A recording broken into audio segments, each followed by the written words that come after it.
All right, what is up, you guys? Sage here. This is a filler episode. This is what we would call in anime terms a filler episode. So basically, there's a lot of things that are patent pending. Um, there's a lot of things that we still need to see about, and yeah, we need to see how they pan out, to what extent they pan out, how happy with all we are. But we're in advanced negotiations too, taking some big steps that mean a lot for myself personally and mean a lot for legacy. Obviously, you don't put all your eggs in that basket, but it's certainly something that you really push towards, and you push to front a lot of work and create a lot of value up front, so that regardless of how it works out, you know that it's never because you didn't apply yourself or you didn't put your best foot forward. You know, you always want to put your best foot forward, and ultimately, you, or for me personally, it is silence. You know, uh, the principle of silence, the I want to say the ministry. Yeah, there's a Shia LaBeouf podcast that I watched one time, and he said presence, the ministry of presence, which is just what he meant by that is like the gospel, the grace, the godly nature of just someone being present in your life in a time where you don't believe that they should be, or it isn't the best thing for them. So for me, it's been the ministry of silence, in the sense that being quiet while massive moves are being made and massive things are going around, massive opportunities are coming and going, and we're capitalizing on them, has been the ultimate lesson going into 2026. And so we said 2026 is the year of execution, right? And flip, man, we're executing. It's February, bro. And do you hear the things I'm telling you about, dog? That we're in very, very advanced negotiations, like people getting lawyers on the phone to make things real. Um, there are moments when I look at the things that are going on and I can't believe that this is my life. Like this is really my life. But at the same time, you have to be an optimist and realize, like, if not you, then who? If not your life, then whose life?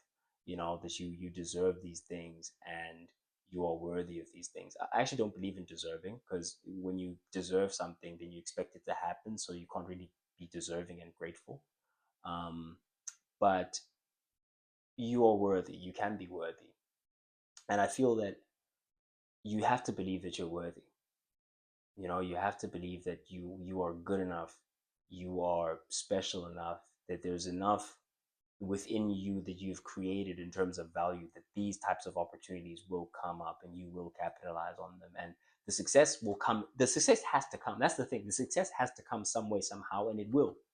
If you just keep pushing, you keep improving, you outwork, out improve, out strategize, out loss, the success will come, right? And what I'm learning is that when the success does come, there are going to be the things that come with it that are not necessarily always going to be the best thing, the most positive thing, not always going to be the healthiest for your relationships, you know? Um, it's sometimes those situations where people will relax and they won't really say stuff to you. But once you can't hide the success, you can't hide the money,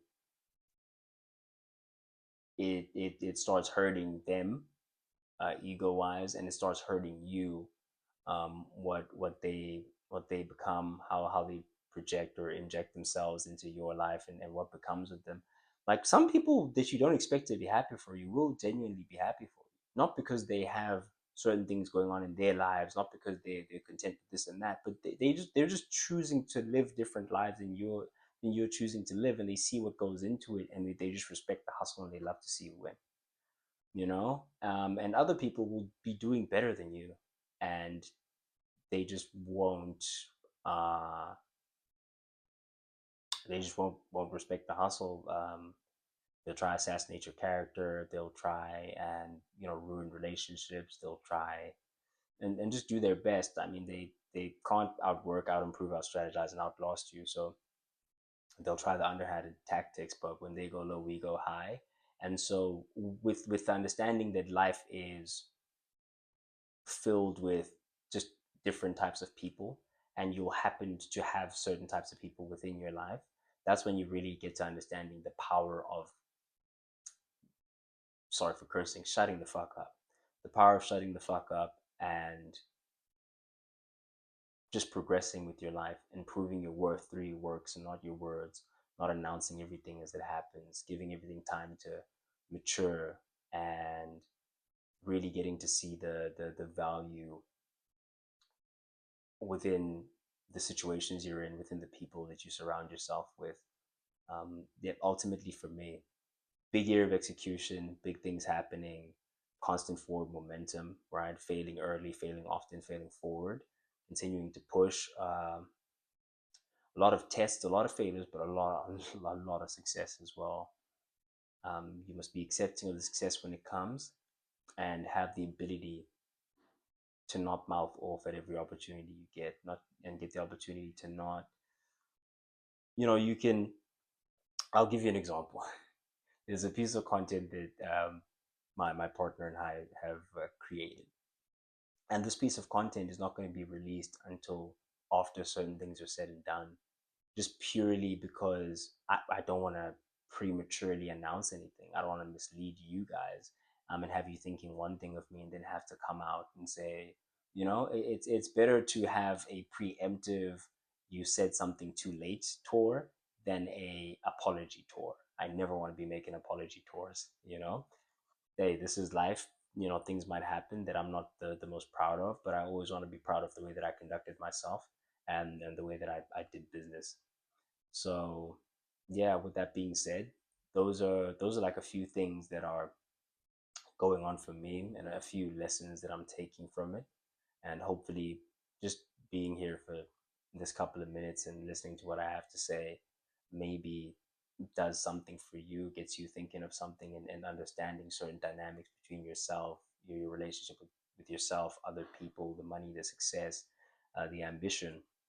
I'll leave with one more thing that was super interesting to me is ambition makes you future orientated, love makes you present orientated. And I don't think ambitious people talk about that enough, that you are stuck in between times because the things are happening, they're unfolding, and you just want to forward project and move forward as quickly as possible and progress and become, or for yeah, the internal transformation has been done, and it's just constantly improving on the internal, and the external is beginning to catch up.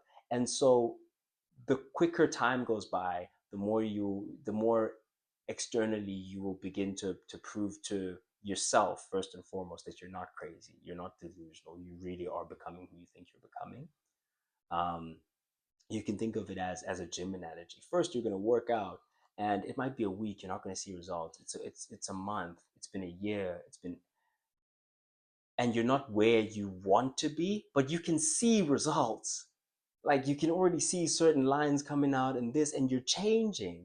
But you know how good you could be. You know how big you could be. You know how strong you could possibly be if you actually focused and you had time. So that's what happens. But then love forces you to stay here and be present, because you love your people and you cherish each moment that you have with them. And so there's always that paradox. But it's a dichotomy to be managed, not a problem to be solved, right?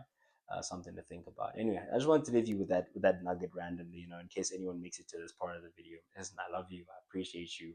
Please hit the subscribe button. Thank you for watching. I've been Sage, standing on business. Signing off.